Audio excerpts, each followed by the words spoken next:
Oh, I found them. They have. Oh. Oh, no.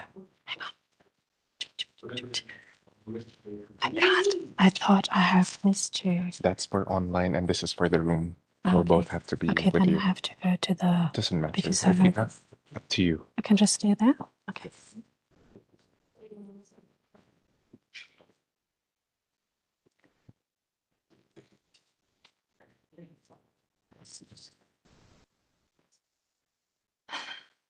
Excellencies, colleagues and friends, to all women ocean guardians, my name is Zoe Dippel. I'm from the Environmental Ministry in Germany and the focal point for the Women Ocean Guardians initiative in Germany. I'm excited to welcome you today to this event, which is hosted by the Permanent Mission to the United Nations in Geneva and co-hosted by the Permanent Missions of Australia, Colombia, Costa Rica, Grenada and United Kingdom, the Wildlife Conservation Society, Conservation International, the Global Environmental Facility, the Global Fund for Coral Reefs, Blue Ventures Conservation, and Geneva Environment Network. The event today brings together member state representatives, international organizations, and partner institutions. Over the next 60 minutes, we will have the opportunity to enjoy a keynote speech of our Women Ocean Guardian from Honduras, who will speak in Spanish with an English translation provided on the screen. We will learn more about the Women Ocean Guardians initiative and its voluntary commitment, listen to high-level statements with links to international milestones, listen to a panel discussion on gender inclusive ocean governance, and witness the induction of 2 new members to the initiative, Colombia and Blue Ventures Conservation, for which we prepared a signing ceremony at the end of the event, which can be celebrated at our reception afterward. And now it is my great pleasure to welcome our first speaker, Her Excellency Ambassador Antje Leendertse, Permanent Representative of Germany to the United Nations in Geneva. Mrs. Leendertse was also the Permanent Representative in New York last year when Germany signed the voluntary commitment of the Women Ocean Guardians initiative in July 2025 in New York. Mrs. Leendertse, the floor is yours.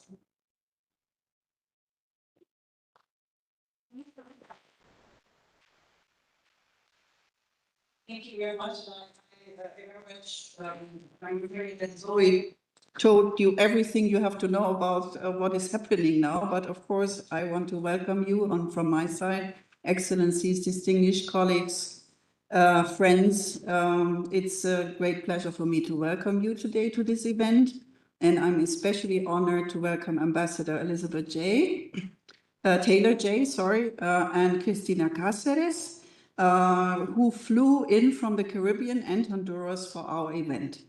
It is important to recognize and celebrate the vital contributions of women on everything, but also, above all, as driving forces in the fields of marine conservation, the blue economy, and marine research. And we should do that not only on International Women's Day. For this reason, it's really a pleasure for me to host you today. And with the UN Ocean Conference in Nice last year, it all began, the entry into force of the BBNJ agreement this year, the implementation of the Global Biodiversity Framework, and the resumed negotiations on the UN Plastics Agreement. The focus on ocean protection is stronger than ever. But the pressure on the ocean is also greater than ever before. Climate change, biodiversity loss, and increasing pollution are taking an ever greater toll on our ocean.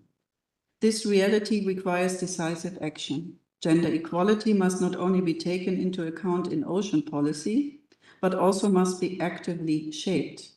A gender-inclusive perspective on a sustainable blue economy means recognizing the often invisible but vital role of women in the conservation and sustainable use of marine resources, and systematically strengthening their role as agents of change.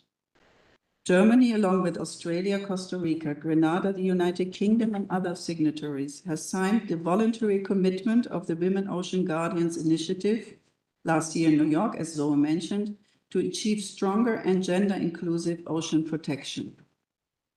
I'm delighted that we'll be welcoming 2 more signatories later on, Colombia and Blue Venture Conservation, and I would also like to encourage others to join the voluntary commitment in the future. Thank you once again for joining us today, and I wish you an engaging and inspiring event. It is with great pleasure that I also invite you to stay for the reception after the event. Thank you.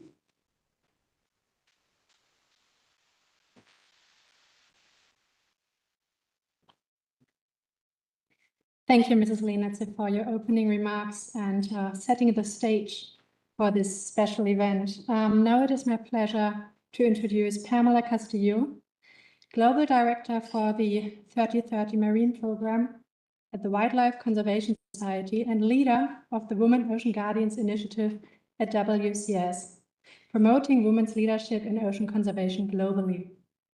But before Pamela takes the stage to tell us more about the initiative and guide us through the rest of the program, let's hear from the Women Ocean Guardians themselves.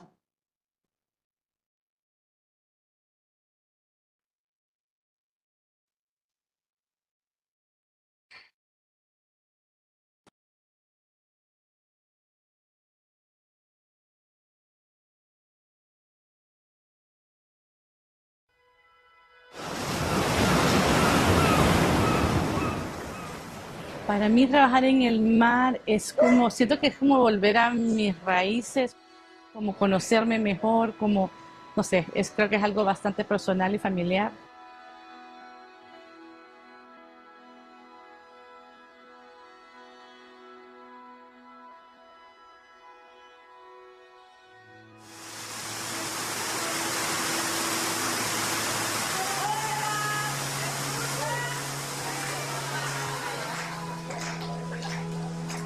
Nosotros vivimos de la tierra, somos comunidades completamente anfibias, vivimos del mar en medio de los humedales.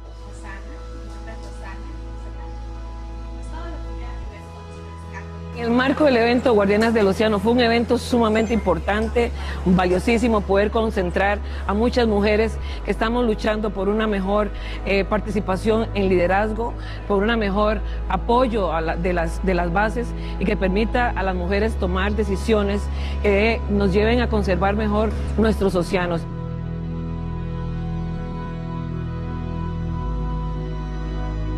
As a conservation-based organization, we interact and we deal with the persons who utilize the natural resources that we're trying to conserve. We need to engage women because they're a valued stakeholder in the sector. Entiendan que nosotros las mujeres podemos, somos valiosas y bueno, tenemos técnicas de pesca. Somos mujeres marinas, pero estamos sufriendo de violencia de género. Entonces este evento ha sido muy importante porque cada uno de nosotros habló de su experiencia, de cómo trabaja en sus comunidades, de cómo ayuda a la protección y la conservación. Este es cuando nosotros hemos tenido que enfrentarnos ante diversas amenazas, incluso hasta de muerte. Pero a la verdad, con todos nosotros estamos disponibles a estar ahí a pie juntos, pelear nuestros recursos, que es lo que hemos venido haciendo por años. No era que no era fácil, era muy difícil enfrentarse al hombre y decir, mira, yo también soy una mujer del mar, yo también tengo derecho a estar en el mar. Es muy sanador.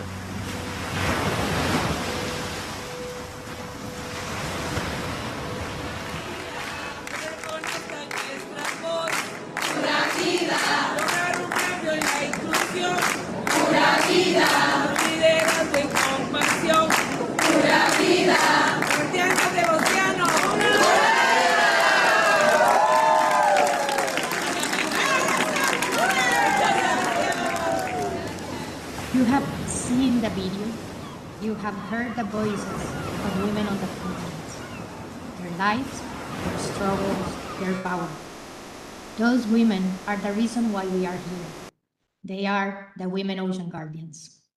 Today, we have gender gap reports that clearly show us where the inequalities persist. But beyond the data, these gaps are something we all see and feel. You see it when you enter a room and notice who is missing. You feel it in the conversations that never happen, in the voices that are not heard, and in the leadership that goes unrecognized. And yet, if you go to the coast, women are always there, fishing, restoring mangroves, patrolling protected areas, passing knowledge quietly from one generation to the next. In 2024, the Wildlife Conservation Society, Conservation International, and the Global Environmental Facility, with the support of 11 partner organizations, helped bring together 26 women on the front lines from Latin America and the Caribbean. Indigenous leaders, fisherwomen, rangers, scientists. We met in La Chira, Costa Rica. They shared their stories, their pain, their ideas, their power. From that gathering came a call to action for recognition, leadership, and resources to lead with dignity. Our role as WCS, CI, and GEF as initial supporting organizations was to connect them, hold a safe space, lift their voices on the global stage. But the real leadership will always belong to the women on the front lines.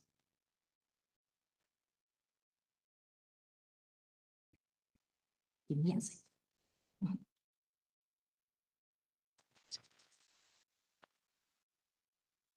I will change because we have so many technology here.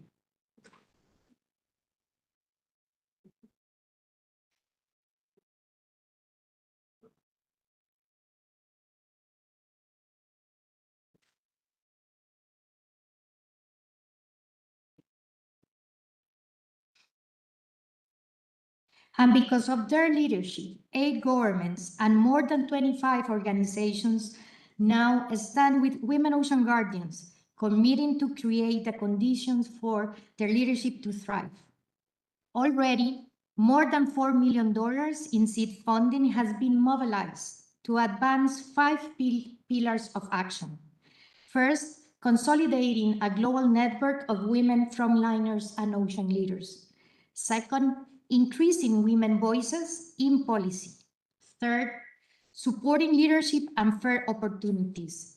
Fourth, exchange of knowledge between countries. And fifth, accountability and learning.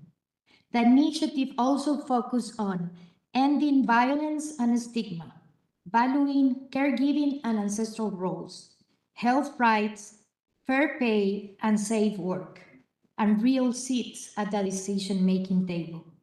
This is not just about women's agenda. It is about conservation and human rights. Women Ocean Guardians show us this. Defending the ocean is defending human rights. When women's rights are respected, when their voices are heard, when their leadership is supported, communities are stronger and the ocean is better protected. So today I ask you, stand with them, sign the voluntary commitment, support them with resources, protection, and recognition. The organizations and governments, members of today Women Ocean Guardians Coalition, will continue to support the Women Ocean Guardians by connecting and giving visibility. But the leadership will always belong to the women on the front lines. Let us walk together toward a future where the most connected to the ocean are the ones more empowered to protect it. And with that, I have the honor of welcoming a Women Ocean Guardians from the Caribbean coast of Honduras and today's remarkable keynote speaker, Miss Cristina Cáceres. Ahora cambiaré al español para presentar a nuestra conferencista principal. Es un honor para mí presentarles a una mujer líder comunitaria de la isla de Guanaja del Caribe hondureño, quien nos compartirá cómo ha transformado la vida de muchas mujeres y de su comunidad a través de su organización VICA. Tengo el honor de llamar a la señora Cristina Cázares.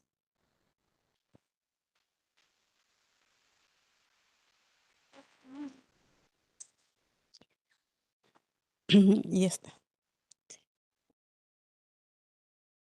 Vamos a ver el centro. ¿Sí?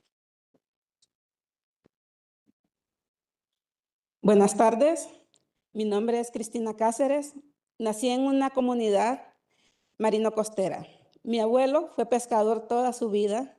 De ahí nace mi amor, mi respeto y mi curiosidad por el océano. Luego, ahora estoy viviendo en una isla donde estoy más de cerca con todo ese ecosistema. Trabajar en estas zonas me da paz, me da tranquilidad, pero al mismo tiempo reconozco la responsabilidad que tenemos de proteger todo el ecosistema, porque si el ecosistema está débil, todos estamos en problemas, porque todo nos afecta a todos.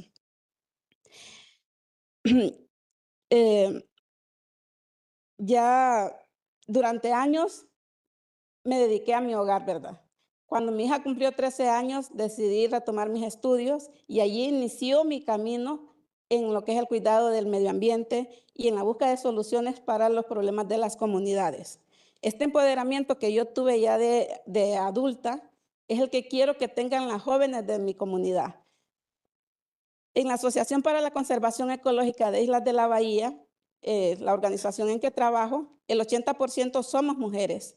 A nivel de la toma de decisiones, somos mujeres y estamos buscando alternativas para las nuevas generaciones en cuanto a sus medios de vida y que durante ese trayecto ellos nos ayuden a proteger lo que es el ecosistema. Con WCS tuvimos un proyecto, ¿verdad?, de patrullaje donde vemos de que los pescadores están cumpliendo con las normativas de lo que es las zonas de no pesca y el parque marino. Ser una mujer guardiana del océano fue un impulso para todo lo que nosotros estamos haciendo en mi comunidad. En la reunión en Costa Rica me dio la oportunidad de conocer a un grupo grande de mujeres que estamos trabajando en la misma misión. Formamos una red donde nos apoyamos. Vemos que ya no estamos solas, sino que somos un grupo grande de mujeres trabajando por el bienestar de nuestras comunidades. Sin embargo, para poder continuar necesitamos apoyo. La mayoría de estos proyectos son caros y nosotros nos vemos en la obligación de continuar con fondos limitados porque el trabajo por el cuidado del ecosistema es algo que no se puede detener. Estando hoy aquí ante ustedes, me motiva y me emociona ver más países y organizaciones que se están formando para apoyar el grupo de mujeres guardianas del océano, llevándolo a más territorios. Eso nos hace soñar y tener esperanza de que pronto más comunidades alrededor del mundo van a estar protegiendo nuestros océanos. Me emociona regresar a las zonas donde nosotros empezamos con la restauración de manglares y ver los árboles ya dando vida, dando semillas. Estas semillas son las que nosotros queremos llevar a nuestras comunidades y a nuestras familias. Mis hijas y mis sobrinas ya son Daimaster. Quiero eso para mis nietos también, porque esa es nuestra misión, formar a los jóvenes de las comunidades hasta Daimaster y en el camino que se vayan convirtiendo en científicos comunitarios, porque son los que nos ayudarán a proteger nuestro medio ambiente. Hoy los invito a que se unan a apoyar este programa, esta iniciativa de Mujeres Guardianas del Océano, porque cuidar el medio ambiente no es una opción, es un compromiso que tenemos que hacerlo entre todos, por el bien de nuestras comunidades, por el bien de nuestras familias tenemos que seguir trabajando. Muchas gracias.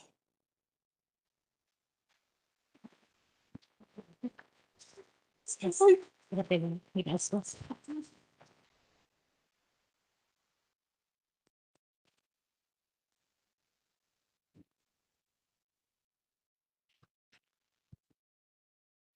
Thank you so much, Cristina, for sharing what is to be a Women Ocean Guardian, leading this effort from the front lines of conservation. Your story inspires us and shows us exactly why women in the front lines of ocean conservation and sustainable use belong here in the decision-making tables. Speaking of having a seat at the decision-making table, our next speaker will offer insights into how this initiative advances global conservation targets and how, as a coalition, Women Ocean Guardians is uniquely positioned to support the global biodiversity framework and sustainable use agendas. It is my honor to welcome to the stage Her Excellency Ambassador Ms. Hasmi, Permanent Representative of the Republic of Armenia to the United Nations. Welcome.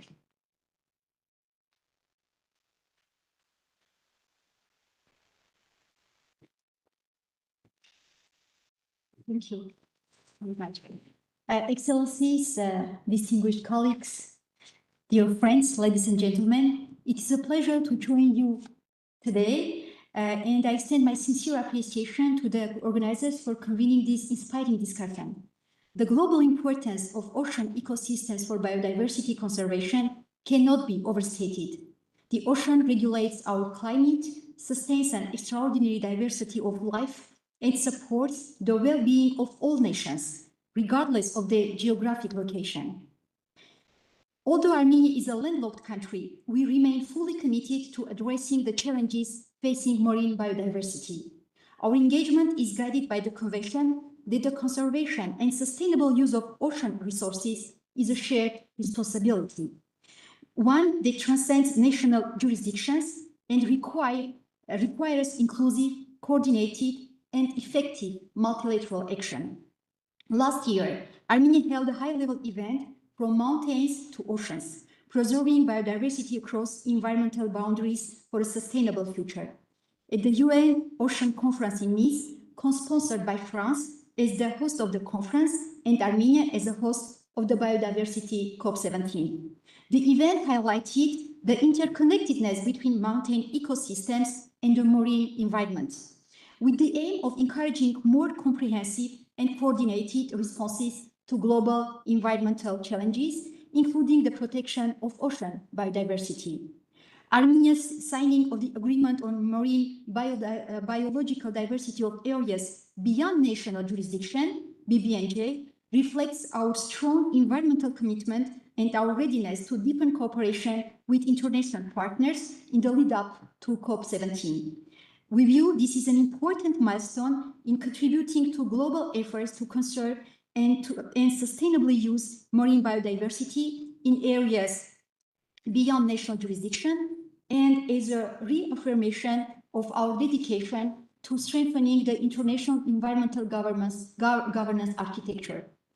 The women and girls are at the forefront of environmental management, science, and policy. Women serve as advocates, researchers, and community leaders protecting marine biodiversity. They are not only agents of change, but also creators of sustainable and inclusive solutions. In this regard, the Women Ocean Guardians Initiative, launched at the UN Ocean Conference in June 2025, has emerged as an important platform for elevating women's leadership in global ocean action.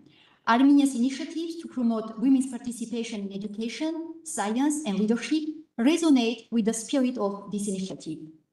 Ladies and gentlemen, excellencies, deepening international cooperation, sharing the best practices, and advancing joint initiatives to conserve water resources, protect biodiversity, and address climate challenges are essential.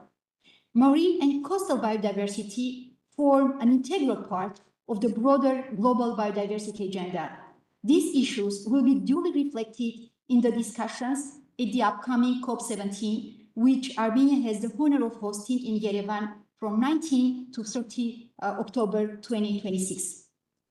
COP17 will represent a pivotal moment as it will conduct the first global review of progress in implementing the Kunming-Montreal Global Biodiversity Framework, our collective roadmap for halting and reversing biodiversity loss.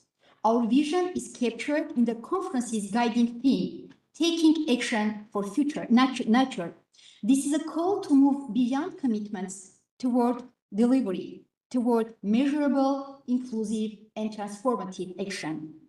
Armenia approaches its COP17 presidency with a clear ambition, not only to assess progress, but also to strengthen political resolve and deliver concrete outcomes. A key pillar of this ambition will be the Leaders Summit in Yerevan on October 16. The summit will bring together heads of state and government, leaders of international organizations, scientists, indigenous peoples, local communities, and prominent women leaders. Armenia stands ready to work with all partners to strengthen coherence across global environmental processes and to advance the protection of ocean ecosystems and marine biodiversity, drawing on the leadership, expertise, and voices of women. We look forward to your valuable engagement and contributions to COP17. Thank you very much.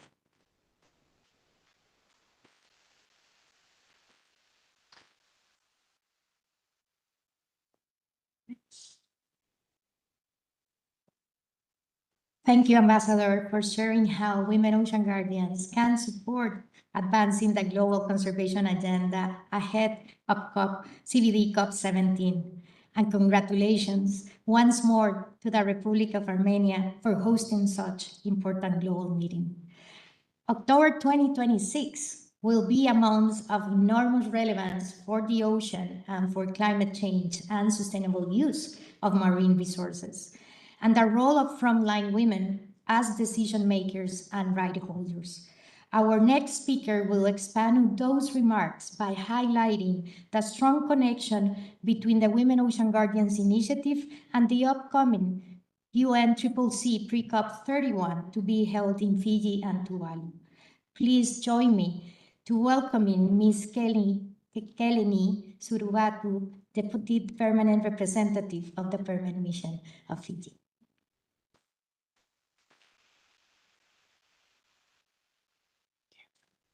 Excellencies, distinguished colleagues, at the outset allow me to thank the organizers and partners of this important event for bringing us together.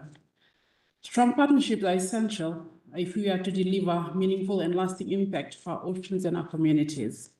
Fiji aligns itself with the central message of this event that the future of our ocean depends on inclusive leadership, and that women must be at the forefront of that leadership. For the Blue Pacific, this is not an abstract principle, it's a lived reality.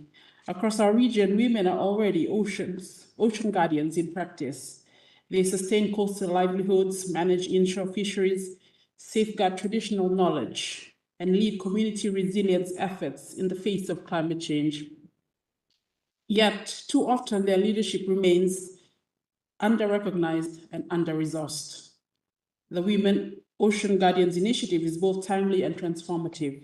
It helps shift the narrative from participation to leadership, from visibility to influence, and from local action to global impact. As part of the UNFCCC COP31 arrangement, the Pacific is pleased to co-host upcoming pre-COP engagements in Suva, Fiji, which we see as an opportunity to carry forward a strong and unified Pacific voice. For us, that voice is clear. There is no climate solution without ocean action, and there is no effective ocean action without women's leadership. As we look forward to COP31, we are and we must continue to ensure that women's perspectives are fully integrated into climate decision-making, particularly in adaptation, loss and damage, and nature-based solutions.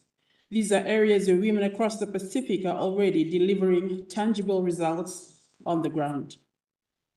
For Fiji, the Blue Economy Framework, which we recently launched also recognizes this vital truth, recognizing the vital role of communities, women and youth, and small enterprises as custodians of Fiji's blue economy vision. Women make up most of the workforce in coastal and maritime tourism and fisheries, which are key sectors of the blue economy. However, they're often the lowest paid, lowest status, and least protected positions. And complementing government efforts as well as our other regional partners, organizations such as the Women in Fisheries Network in Fiji reflect a critical intersection between gender equity and the resilience of the blue economy. In the Pacific context, women are responsible for approximately 70 to 80% of the catch in nearshore fisheries, yet their contributions are undervalued in informal economic statistics.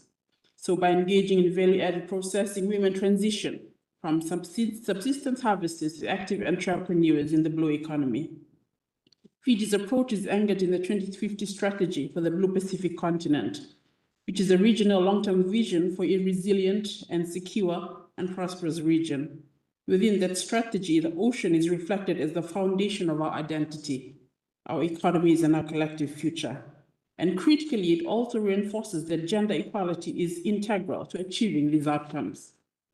When women are included in ocean governance, outcomes are more sustainable. When communities are empowered, solutions are more durable. And when traditional knowledge is respected, resilience is strengthened. The Blue Pacific Ocean of Peace Declaration, recently endorsed by Pacific leaders, reflects our region's commitment to stewardship, solidarity, and peaceful governance of our ocean. Excellencies, Fiji's experience continues to demonstrate that the most effective ocean solutions are community-driven and inclusive. From locally managed marine areas to national conservation commitments, we have seen that when communities, especially women, are meaningfully engaged, outcomes are stronger, more equitable, and more sustainable. As we move forward, there are three priorities that we continue to emphasize. First, to embed women's leadership across all levels of ocean and climate governance. Second, to scale up investment in community-based and women-led initiatives, particularly in conservation, sustainable livelihoods, and adaptation.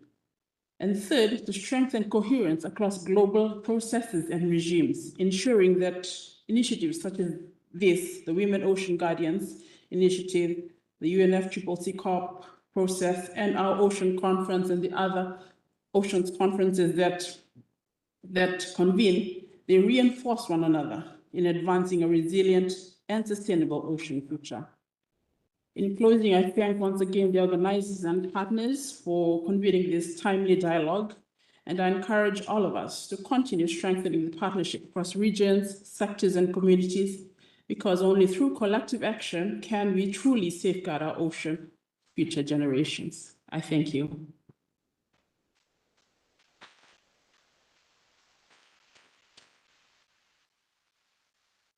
We would like to also congratulate Fiji for its leadership in hosting this important space as a testament of its role as a pioneer in marine conservation in the Pacific. Now, I would like to invite a special group of gender and nature champions to join us for a conversation on how governments, multilateral funders, and private donors are supporting women ocean guardians and an inclusive vision of ocean governance and sustainable resource management worldwide.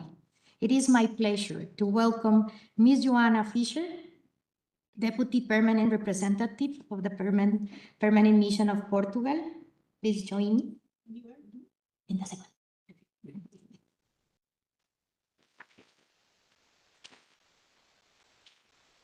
Next, I am pleased to invite Ms. Marcela Cohen, Minister Consular of the Permanent Mission of the Republic of Costa Rica. Welcome, Marcela. So glad that you joined us. Next, it is my honor to welcome Mr. Pierre, Director of the Global Fund of for Coral Reefs and an early signatory of the Women Ocean Guardians Voluntary Commitment. Welcome, Pierre. And finally, I'm pleased to welcome Ms. Macejo, Director of the Environmental Program at the Oak Foundation. The Oak Foundation was one of the first believers in the Women Ocean Guardians initiative.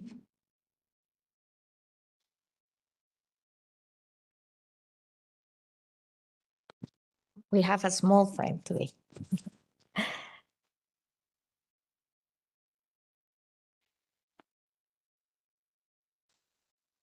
So, Joanna, I would like to start with you. Portugal has demonstrated strong global leadership on ocean governance, on ocean, from co-hosting the UN Ocean Conference in 2022, to advancing SDG 14 through voluntary commitments, to accelerating efforts to protect 30% of marine ocean.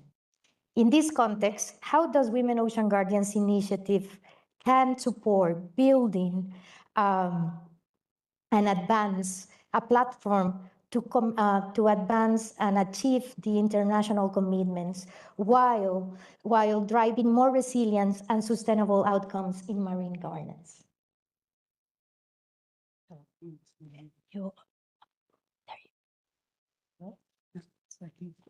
Well, thank you.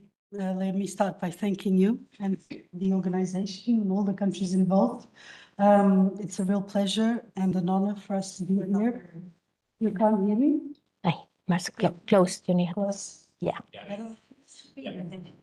I was thanking everyone for inviting us and for being here. I would like to also commend the Women Ocean Guardians for the initiative for this important work and in advancing women's leadership and visibility in ocean governance. Allow me to share some words that we have prepared, are meant from the heart. And so much so that I'll start with a quote from one of my favorite poets, but she's also a very big poet in Portugal, and she's called Sofia de Melbreiner. And she once wrote, "Sea, half of my soul is made of sea." And I think this resonates quite deeply with us, Portuguese citizens. And it speaks to the deep and enduring connection between Portugal and the ocean, one that continues to shape our identity, our communities, and our outlook on the world. For Portugal, the ocean is not abstract. It is part of our history and identity. Increasingly, it's also about recognizing those who have sustained that relationship all along. In many coastal regions, Portugal, and across the Lusophone space, women have always been central to the ocean economy. Yet, for a long time, their role remained largely invisible in formal government structures.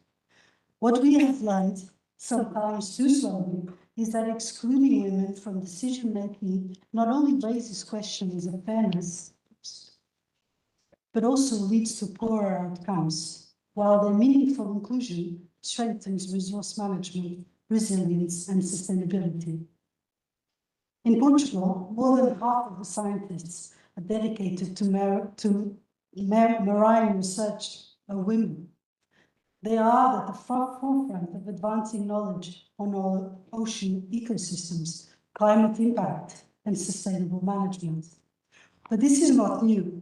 In coastal communities such as Nazaré, which is known for its gigantic waves, I'm not sure, but I think some get to 20 meters. Miguel, please certify. They're quite scary. We have long played a central role in sustaining the local ocean economy, from processing and selling fish to holding together the social fabric of fishing communities, often in the absence of men who are at sea. The contribution has been essential, even when it was not formally recognized. These examples show that when barriers are removed and opportunities are created, women lead, innovate, and shape the future of ocean governance.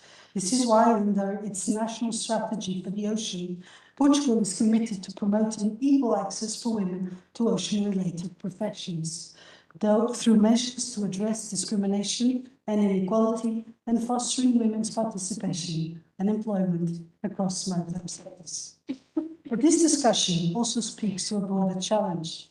The ocean is where many of our global crises intersect, be it climate change, biodiversity loss, pollution, or food insecurity. And yet our institutional responses remain fragmented.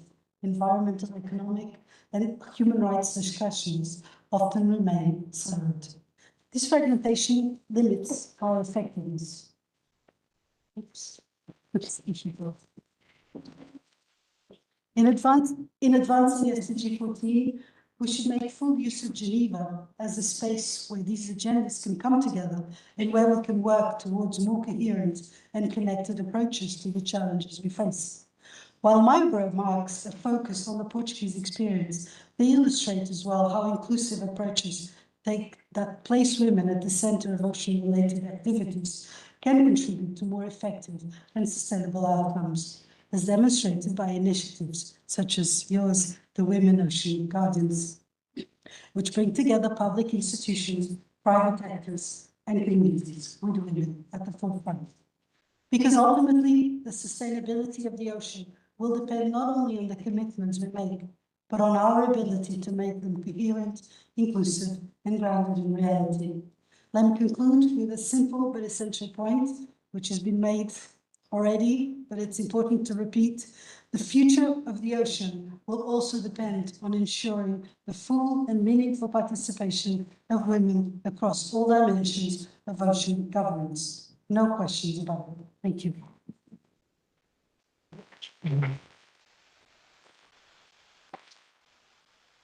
Thank you, Joanna, for phrasing in such beautiful way the role that women play, but the most important part, highlighting that we will not be able to achieve our common goals if we don't work together and partnership. So thank you so much. I would like to turn to Marcela. Costa Rica has demonstrated strong leadership in advancing inclusive ocean governance through its role in ocean processes, as well supporting the SDG 14 and its commitment to integrate gender equality into environmental and climate policy. From your government perspective, what concrete actions are needed to ensure that women ocean guardians and leaders are seated in the formal decision-making processes? Thank you. Thank you for the question. Good afternoon. Thank you very much for this opportunity to share Costa Rica perspective in this topic. And muchas gracias, Cristina, por tu testimonio. It's a real honor to have you here. Women, girls, and other groups in rural situations are already leading climate adaptation and resilient efforts, drawing the community knowledge, efforts, and innovative solutions. Women, especially fisherwomen, marine protected area managers, and indigenous leaders are the frontline stewards of the loop economy. Recognizing and amplifying agency is not only morally fair, but essential to address effectively the triple planetary crisis. So as a coastal nation, Costa Rica really knows that the promotion of ocean health and governance are priorities in our agenda. I want to share with you 4 main ideas on how we can address these in concrete actions. First, we should have as an umbrella that human rights-based approach action, addressing structural barriers.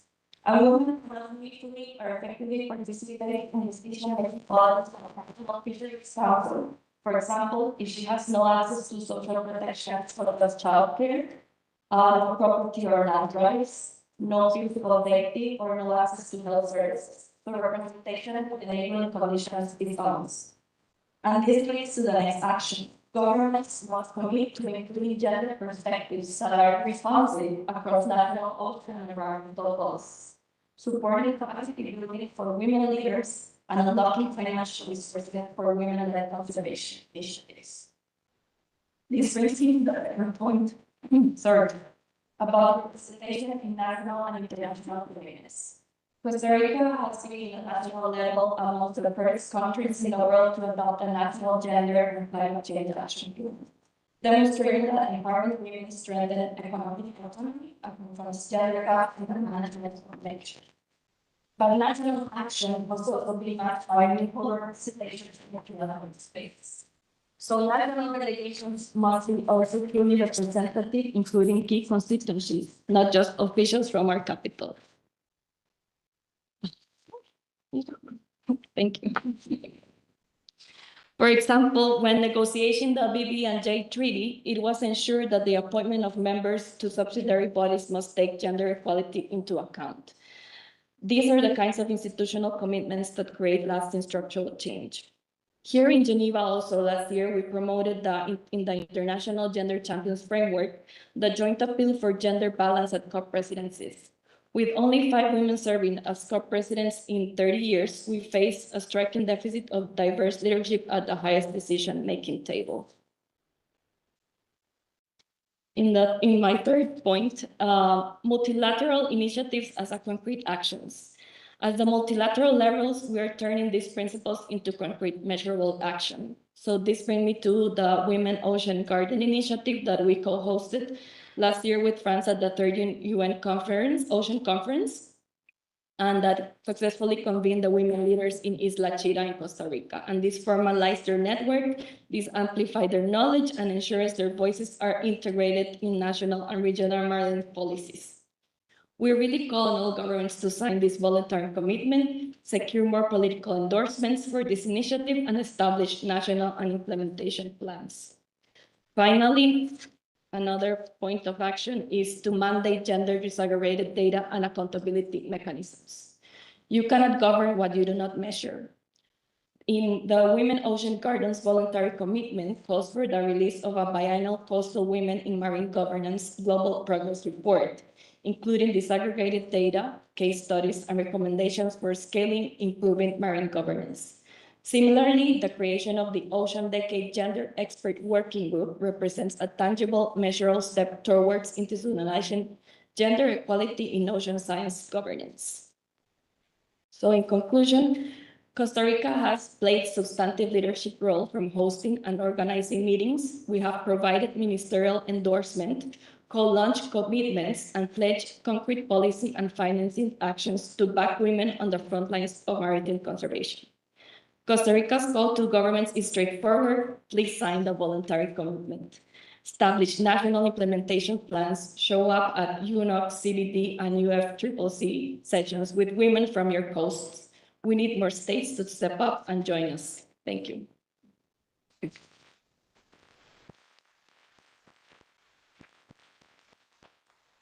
Thank you, Marcela, for sharing Costa Rica progress.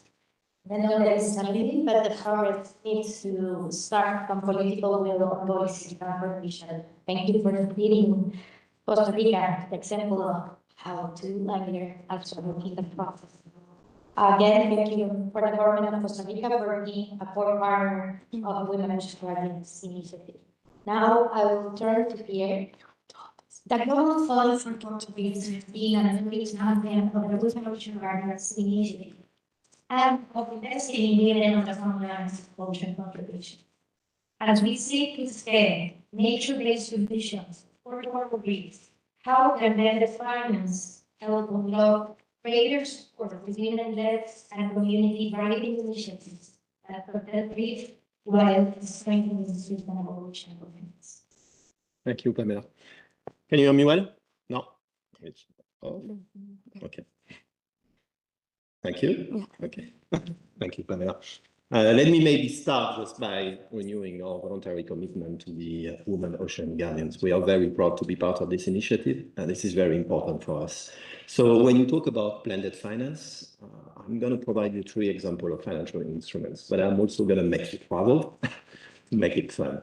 The first one is very simple, reimbursable grants for working capital. The second one is going to be guarantee. And the third example I'm going to use with the first loss investment in an impact fund. So reimbursable grants, working capital. Let's go to east of Tanzania, the Pemba Island. We've been working there with the Global Fund for Coral Reef for the past 4 years. We've been supporting local women cooperatives that are co-managing the PECA Marine Protected Area Network. Those women are really leaders in their communities in trying to finance their local MPAs. They are learning how to swim, they are patrolling the reef, but they are also trying to develop new alternative livelihood so that the communities not only rely on overfishing the reef. And what we've been doing with the Global Fund for Coral Reef is providing them with reimbursable grants in the form of working capital to actually invest in seaweed businesses, invest in sea cucumber, in mud crab, And we are doing it in a very innovative manner so that if they are able to reach the impact, those working capital grants can actually be forgotten. And this is really helping them, invest in developing those new kind of businesses and being resilient, being able to work a capital that is patient and recognize their efforts and results that it generates on the reef. This is a great example. We traveled there in December with the team. We were very impressed by those women leaders that are working on those reefs and the progress they are making in their ecosystem. The second example is in Papua New Guinea, in PNG. So in PNG, we are working with a local financial institution. It's called Mama Bank. It's a microfinance institution dedicated to support women businesses. So very often women businesses will have difficulties accessing domestic capital markets. They will not get loans from local banks. So what we've done, we've provided a $1 million guarantee to Mama Bank. And that $1 million guarantee has actually unlocked and leveraged $3 million in loans to local businesses. And we are working with the bank to actually provide clear criteria that will guide the investment and guide the use of the guarantee. So those have to be women-led businesses. They have to generate impact for their communities, but they also have to generate impact for the reef, meaning that the investment has to go towards businesses that will lower the driver of degradation on the whole reef, which of course generate multiple benefits for their communities. And then the last example is in Fiji, actually. This is with Matanataki and Jody Smith. We have been supporting them. I think it was the first program of the fund. So we've been working in Fiji for 5 years. They have pristine reef, wonderful ecosystem and seascapes. So with Matanataki, we first provided technical assistance for them to work on incubating a reef-positive pipeline of solutions and businesses. We've done that for 3 years. And after 3 years, when we saw that actually they were able to generate an investment pipeline that could really can be credible and can generate revenues that family offices or impact fund will be interested in. What we've done now, and we've worked with several institutions to actually provide a first loss investment into a regional fund. So we've provided $2 million. I think we are about to sign now. Those $2 million have also leveraged additional investment from Geneva-based philanthropies that they have matched. And we know that now some family offices are coming in, and a larger development financial institution will also come up. But this is really looking at scale. Those $2 million will probably leverage up to 20 or to 30 million for the entire Pacific. So I wanted to show you those 3 examples and those 3 instruments to just demonstrate how you can support women ocean guardians at the community level, but also in the financial institution and also at the global level, because you see women being really leaders in the financial ecosystem at all levels, and it's incredible to see the impact that they can generate. Thank you.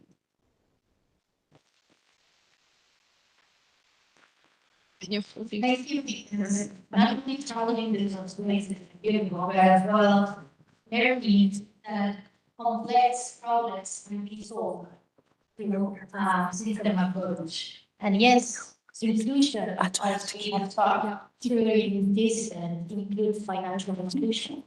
And it's really big for women, as you mentioned. When women thrive, communities are prospered. So in this system transformation, we have governments doing policy transformation.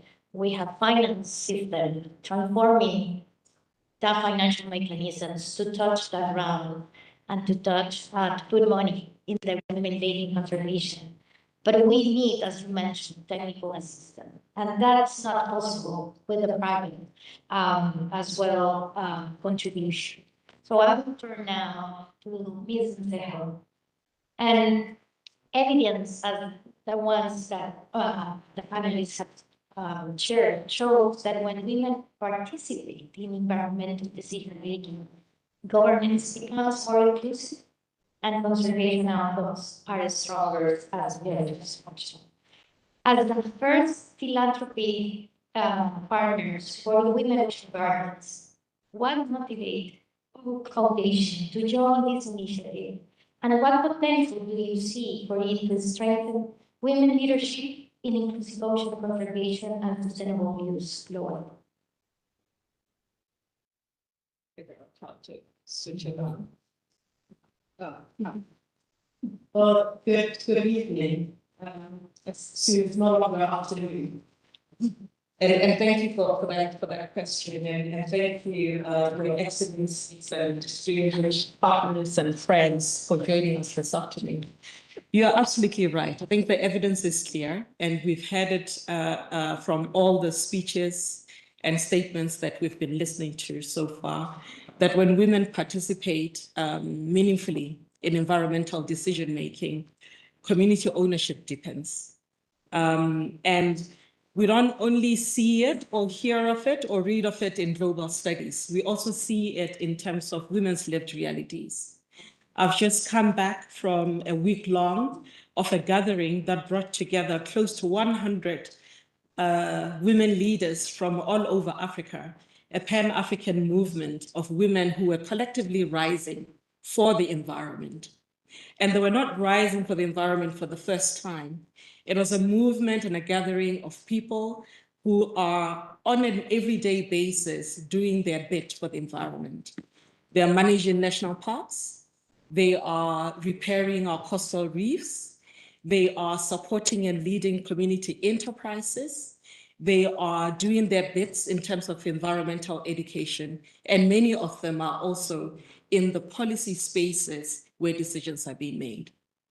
But what was really clear, not only to mention that the energy in that room was palpable, so I'm still reeling from that positive energy of having seen what it looks like when people are beacons of hope in their existence and what they do on an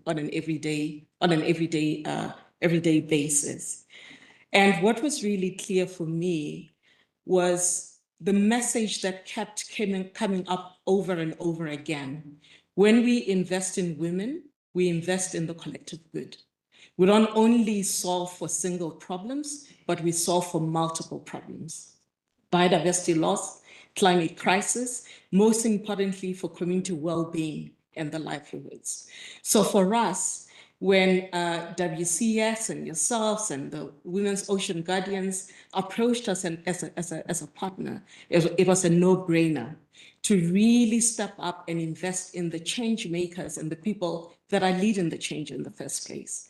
But we are also drawing on the insights and the lessons that we have learned from many years, over 2 decades of investment on our small-scale fisheries portfolio within the Environment Program. The work in Belize that my sister Imani Fairweather Morrison had been so ably leading over the years had taught us that the very people that stay behind when the investment dries up, the very people that stay behind when the funding dries up, and when the technical expertise lives to go elsewhere, is the very people that are living on the shores of our oceans and they're custodians on a daily basis. So it makes sense that if we're thinking about building resilience, and if we're thinking about making an investment for lasting change, where else to better make the investment than with the very people that are doing this work on a daily basis? What was also clear and has always been clear for us is the importance of intergenerational knowledge and the importance of investing in wisdom keepers. Collective knowledge at community level, and most importantly, the collective wisdom that women have in their different spheres, as scientists, as policymakers, as investors, as entrepreneurs, but also as the people that are holding the fort on a daily basis. I think we don't have a shortage of examples. My colleagues were just reminding me of some of the inspiration and the insights that we see from the movement of sisters in Africa, our fishnet, and what were able to do at the height of the COVID pandemic. And when we saw restrictions of movement, the closure of the marketplace where the women were operating and the restrictions in the movements and the trading at a given time. Yes, we were dealing with a health pandemic, and policymakers were concerned about the risks of the disease spreading. But what we did not think about was what to put in place for people who have lost their livelihoods.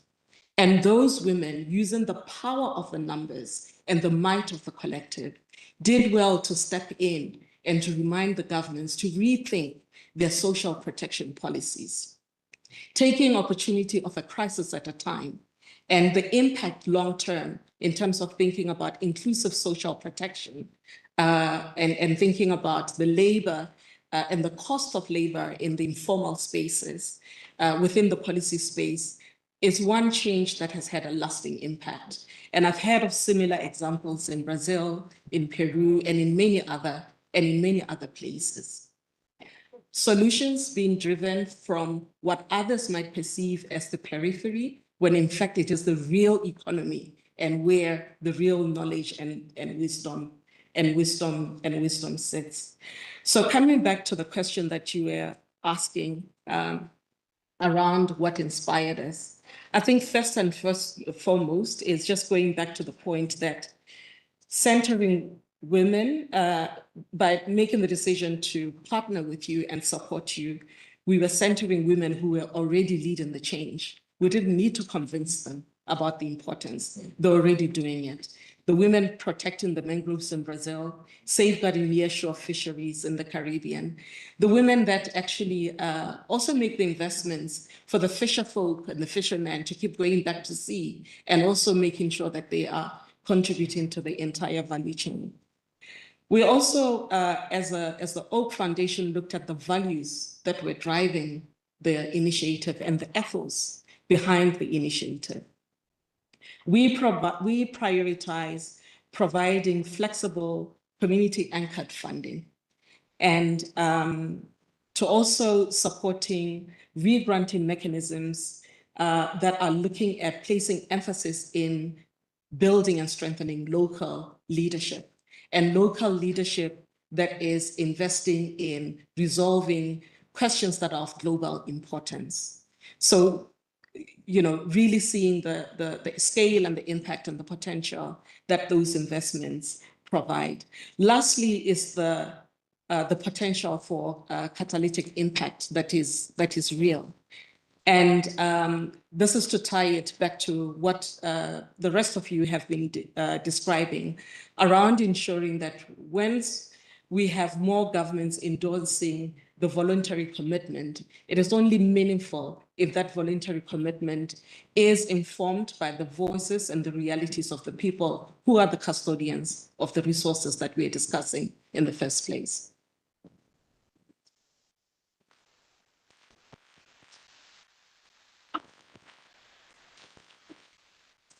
Thank you. Because I think that example are almost like a closing remarks of what the system needs to change and to transform.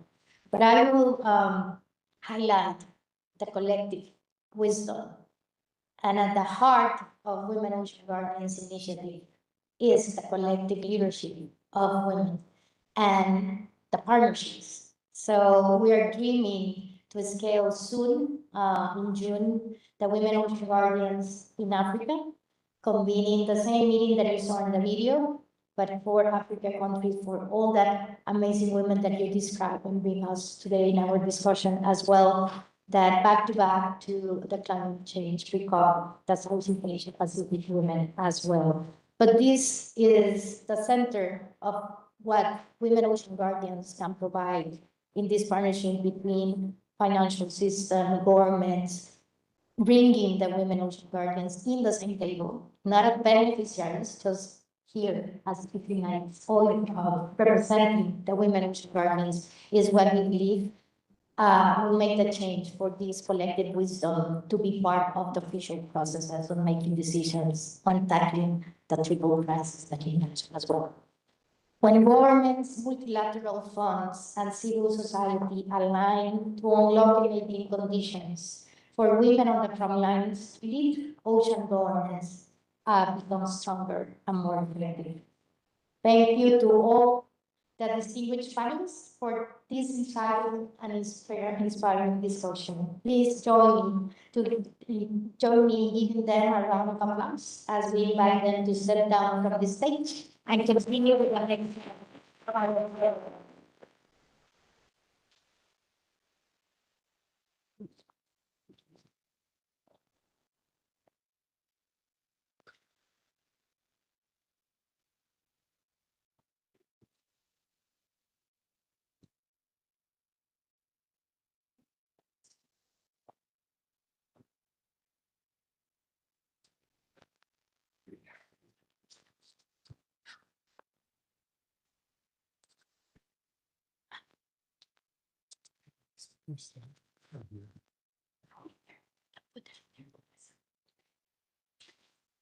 As we move into the final segment of today's event, welcoming new signatories to the Women Ocean Guardians Voluntary Commitment, I'm honored to first welcome Mr. Ibrahima, Chief Executive Officer of the Blue Ventures Conservation, to sign and share how joining this coalition aligns with the organization vision and field work.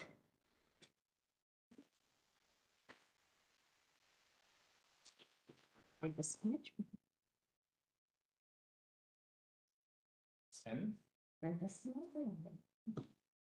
special.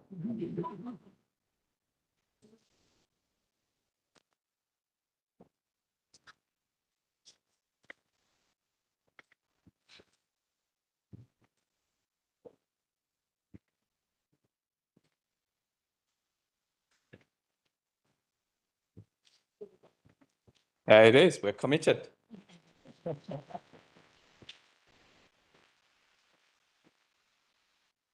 Thank you very much, Pamela, for inviting us here, and greetings to all the special dignitaries and excellencies.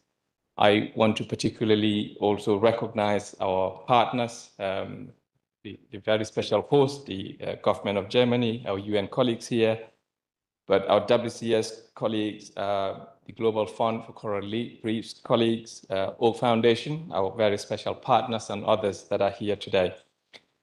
Allow me to start by quoting Paulo Freire, a Brazilian educator who I consider myself a student of. Paulo Freire said, "Empowerment is not gifted, it is claimed." The Women Ocean Guardians are claiming their rightful stewardship of our oceans. Blue Ventures recognizes and celebrates Christina. Thank you very much for being here today. We're here to stand by you, along with all the other Women Ocean Guardians across the world. We're here to have your back, and we look forward to continuing working with you and others. The Women Ocean Guardians initiative aligns with Blue Ventures' vision and our values very much. It is community-led, it is rights-based, and it is integrated outcomes for communities and oceans.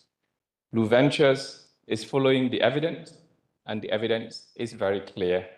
When women lead, we see stronger ocean governance and better outcomes for families and the ecosystem. And we are following that evidence today. Inspired by some of the examples we've had today, especially from the Global Fund for Coral Reefs, Blue Ventures have a frontline community fund. And part of this commitment is for us to work harder to explore possibilities of how we can identify and invest in amazing women ocean guardians like Christina and her colleagues across the world. The Women Ocean Guardians initiative is not just about adding women to the system. It is about women ocean guardians claiming their rightful stewardship, and with that, transforming the system inside out. And we look forward to being part of that. Blue Ventures is humbled and honored to sign up today to this initiative and to stand by these powerful women across the world as our Women Ocean Guardians. Thank you very much, and we look forward to working with you all. Thank you.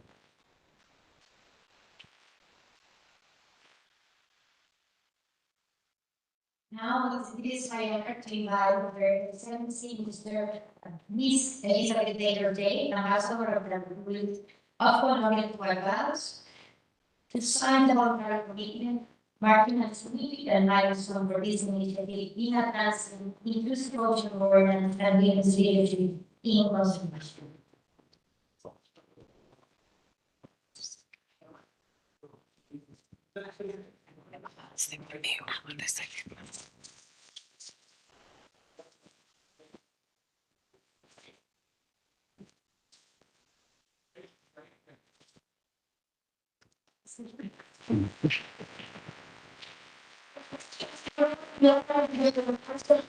Your closing remarks to conclude today's event.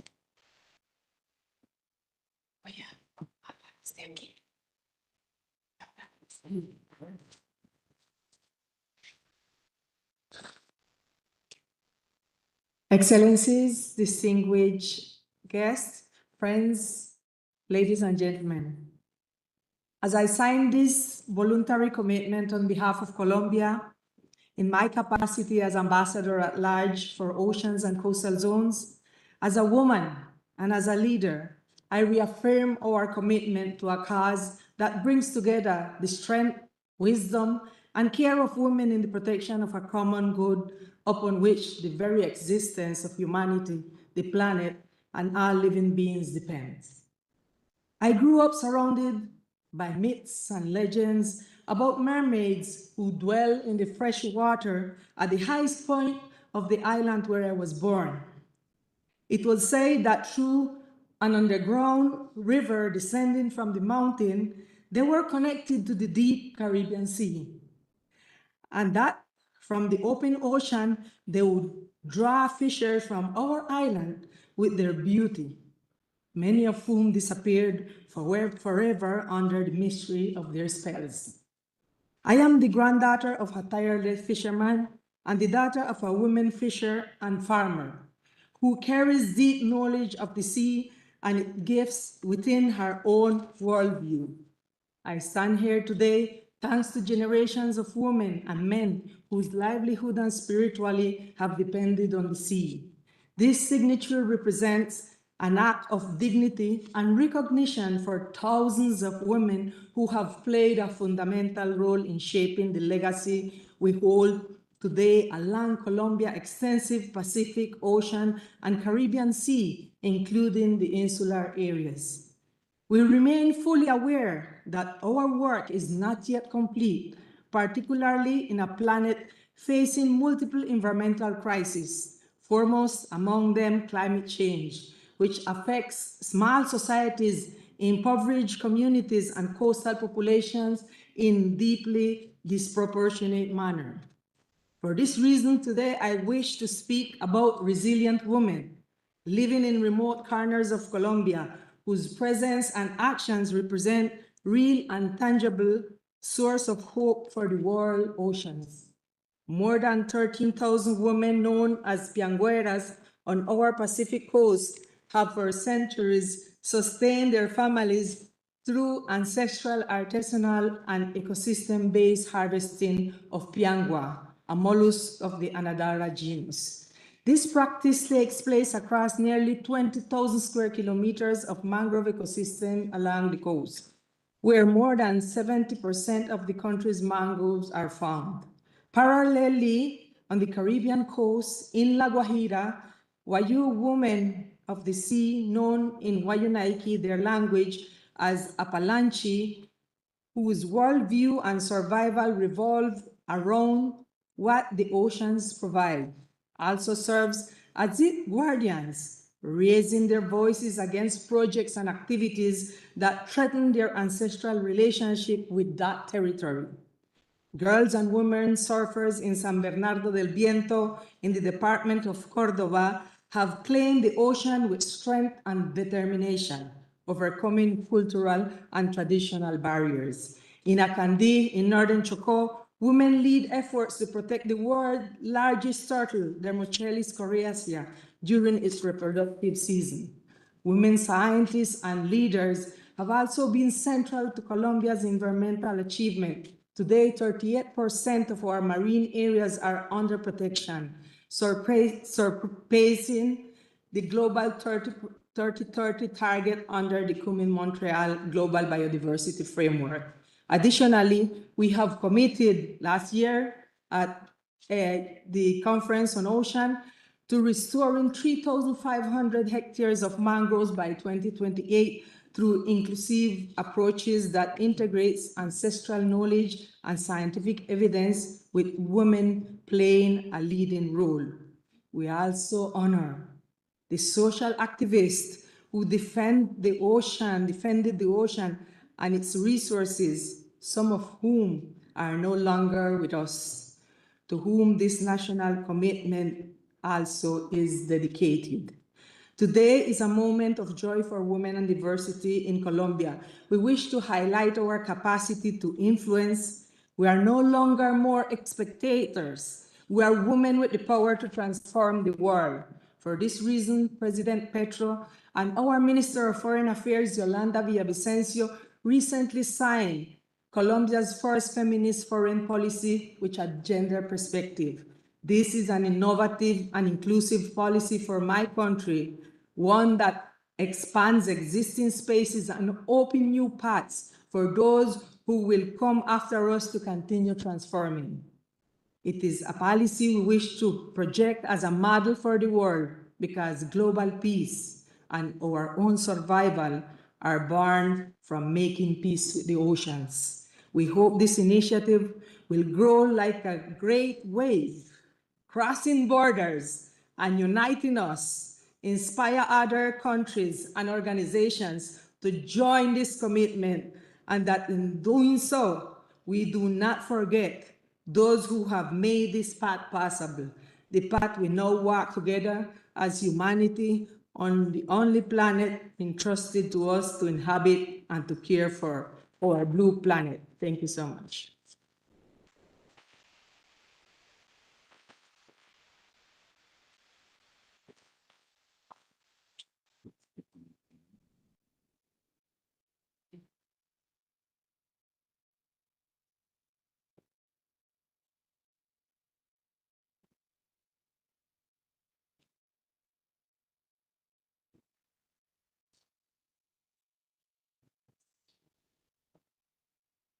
To conclude, we warmly invite all the distinguished speakers, panelists, and audience to stand with the Women Ocean Guardians for a group photo to join us for the closing reception. Come and join Colombia here at the front, and the photographer will take us the picture. Or you are now the manager, or you want us to be at the front and you take the group picture. Depends how many people? All these people. So then we will do a Okay. picture here. So if you can stand, and thank you for those who join online.